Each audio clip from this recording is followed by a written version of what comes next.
سلام. از انتخاب تا سکوی قهرمانی، ورزش محل بسیار مناسبی برای اجتماعی شدن کودکان شما، یادگیری مناسبت‌ها و تعاملات‌های اجتماعی و اینکه چطوری میتونه از طریق ورزش وارد اجتماع بشه. با دنیا اومدن فرزند خیلی از والدین به این فکر میکنن که آینده کودکشون در اجتماع چطوری میتونه تضمین بشه. چگونه فرزندی که براش سالیان سال زحمت کشیدن، هزینه زمانی و مالی گذاشتن، بتونه آینده خودش رو توی اجتماع پیدا کنه.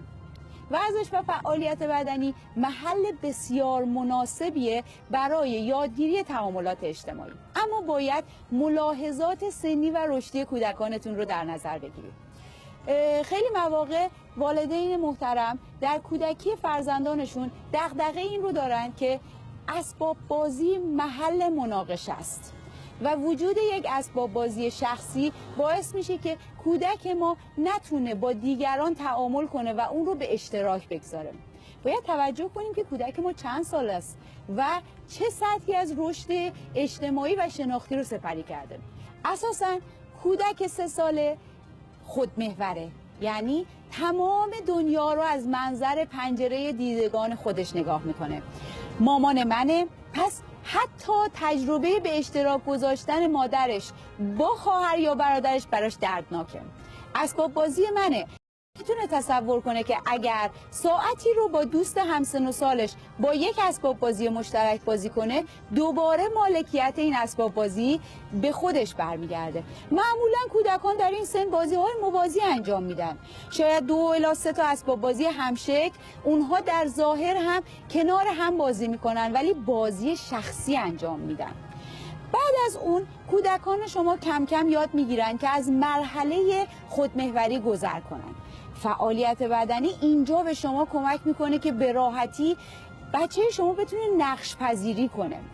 با حضور در اجتماعات کودکی، در پارک ها، در مهد کودک ها و در محل هایی که برای صرف بازی و لذت بردن کودک قرار میگیره، کودک کاملا به شکل شهودی تماشا میکنه و از همسن خودش یاد میگیره و خیلی مواقع تماشا میکنه که میتونه با اشتراک گذاشتن اون اسباب بازی لذت بیشتری از بازی رو ببره. اونجاست که کودک شما از شما طلب همبازی میکنه و دیگه تنها بودن تو اتاق خودش و بازی کردن با اسباب بازی خودش به اون لذت و نشاط و شادابی رو نمیده.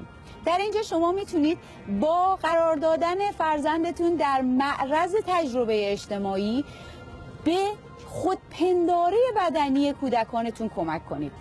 کودک شما در معرض اجتماعهای ورزشی و فعالیت بدنی که قرار میگیره میتونه توانایی‌های خودش رو ارزیابی کنه و شناختی رو از خودش به دست بیاره. باورتون نمیشه حتی جهتیابی‌ها، سمت راست، سمت چپ، بالا، پایین و خیلی از مفاهیمی که کمک میکنه که فرزند شما در آینده توی فعالیت‌های ادراکی و حرکتی موفق باشه در همین بازی‌ها شکل میگیره. باز هم تاکید میکنم پرهیز از دستورالعمل‌ها و قوانین و نظارت والدین باعث میشه که اونها خیلی خلاقانه تر، خیلی مفیدتر و با لذت بیشتری بازی کنن. والدین گرامی، اساساً سعی کنید در این مرحله دخالتی در بازی فرزندانتون با سایرین انجام ندید. کمک کنید کودکان شما با شناختی که از توانایی‌های خودشون به دست میارن مشکلاتشون رو به شکل شخصی حل کنن، نه با اتکا به شما. این کمک میکنه که به راحتی اجتماعی بشن. فعالیت بدنی بعد از 3 سالگی با محوریت اجتماعی شدن کمک بسیار زیادی میکنه که کودک شما خودپنداری بدنیش رو شکل بده. ورزشکار باشید و تندرست.